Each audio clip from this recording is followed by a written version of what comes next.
ನಮಸ್ತೆ. ವೃಶ್ಚಿಕ ರಾಶಿಯ ಮಾಸ ಭವಿಷ್ಯ, ಜುಲೈ ತಿಂಗಳ ಮಾಸ ಭವಿಷ್ಯವನ್ನು ಹೇಳ್ತಾ ಇದ್ದೇನೆ.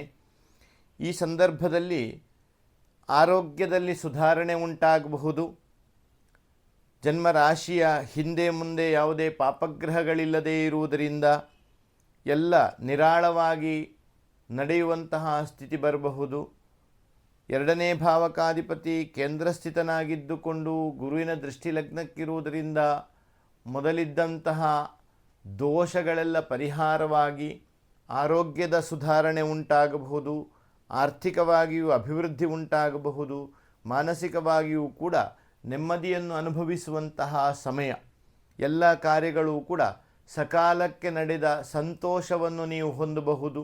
ಅದೇ ಪ್ರಕಾರವಾಗಿ ಧನಸ್ಥಾನಾಧಿಪತಿಯಾಗಿರುವಂಥ ಗುರು ಕೇಂದ್ರದಲ್ಲಿರುವುದರಿಂದ ಸಾಂಪತ್ತಿಕವಾದಂಥ ಅಭಿವೃದ್ಧಿಯೂ ಕೂಡ ಈ ಸಂದರ್ಭದಲ್ಲಿ ಉಂಟಾಗಬಹುದು. ಸಹೋದರರ ಸಹಾಯ ಎನ್ನುವಂತಹದ್ದು ಬಂದೊದಗಬಹುದು. ಗೃಹ ಸುಖ, ವಾಹನ ಸುಖಗಳೆಲ್ಲ ಪ್ರಾಪ್ತಿಯಾಗ್ತದೆ. ಮಕ್ಕಳಿಗೆ ಕೀರ್ತಿ, ಯಶಸ್ಸು ಇತ್ಯಾದಿಗಳು ಪ್ರಾಪ್ತಿಯಾಗುವುದರಿಂದ ಅವರ ಆನಂದದಲ್ಲಿಯೂ ಕೂಡ ನೀವು ಭಾಗಿಗಳಾಗಬಹುದು. ಅದೇ ಪ್ರಕಾರವಾಗಿ ಸ್ವಲ್ಪ ಮಟ್ಟಿಗೆ ದಾಂಪತ್ಯದಲ್ಲಿ ಅಭಿಪ್ರಾಯ ವ್ಯತ್ಯಾಸಗಳು ಬಂದರೂ ಕೂಡ ಅನ್ಯೋನ್ಯತೆಗೆ ಕೊರತೆ ಬರಲಿಕ್ಕಿಲ್ಲ. ಶತ್ರು ಪರಾಜಯ ಎನ್ನುವಂತಹ ಸ್ಥಿತಿ ಉಂಟು.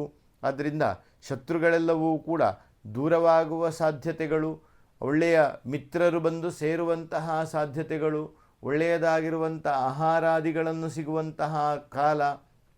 ಈ ಸಮಯ ನಿಮಗೆ ಉತ್ತಮವಾಗಿರುವಂತಹ ಸಮಯ. ದೋಷಗಳು ಕಡಿಮೆ. ಈ ಹಿಂದಿನ ನಿಮ್ಮ ದುಃಖಗಳನ್ನು ನೋಡಿಕೊಂಡಾಗುವಾಗ ಪ್ರಸ್ತುತ ಎಲ್ಲವೂ ನಿರಾಳವಾಗಿ ನಡೀತಾ ಇರುವಂತಹ ಒಂದು ಲಕ್ಷಣ ಸ್ಥಿತಿ ಉಂಟು. ಅದೇ ಪ್ರಕಾರವಾಗಿ ಭಾಗ್ಯಸ್ಥಾನದಲ್ಲಿ ರವಿ ಶುಕ್ರರ ಯೋಗ ಸ್ಥಿತಿ ಎನ್ನುವಂತಹದ್ದು ಒಳ್ಳೆಯ ಯೋಗ ಭಾಗ್ಯಗಳನ್ನದು ತಿಳಿಸಿಕೊಡುತ್ತದೆ. ಬುಧನೂ ಕೂಡ ಅನುಕೂಲವಾಗಿರುವಂತಹದ್ದರಿಂದ ಎಲ್ಲಿ ಯಾವಾಗ ಹೇಗೆ ವ್ಯವಹರಿಸಬೇಕೆಂಬಂಥ ಜ್ಞಾನಶಕ್ತಿಯು ನಿಮಗುಂಟಾಗಬಹುದು. ಅದೇ ಪ್ರಕಾರವಾಗಿ ಉತ್ತಮವಾದಂತಹ ಕೀರ್ತಿ, ಸಮಾಜದಲ್ಲಿ ಘನತೆ ಇತ್ಯಾದಿ ಎಲ್ಲ ಫಲಗಳು ಕೂಡ ನಿಮಗೆ ಈ ಫಲವನ್ನು ತಿಳಿಸ್ತದೆ. ಒಟ್ಟಿನಲ್ಲಿ ಹೇಳಬೇಕು ಅಂತಂದರೆ ಉಳಿದ ರಾಶಿಯವರಿಗಿಂತ ಉತ್ತಮವಾದಂತಹ ಫಲಗಳನ್ನು ನೀವು ಅನುಭವಿಸುವಂತಹ ಸಮಯ ಈಗ ಉಂಟು. ಈ ಹಿಂದೆ ಅನುಭವಿಸಿದಂತಹ ದುಃಖಗಳೆಲ್ಲ ದೂರವಾಗುವಂತಹ ಸಮಯ ಉಂಟು.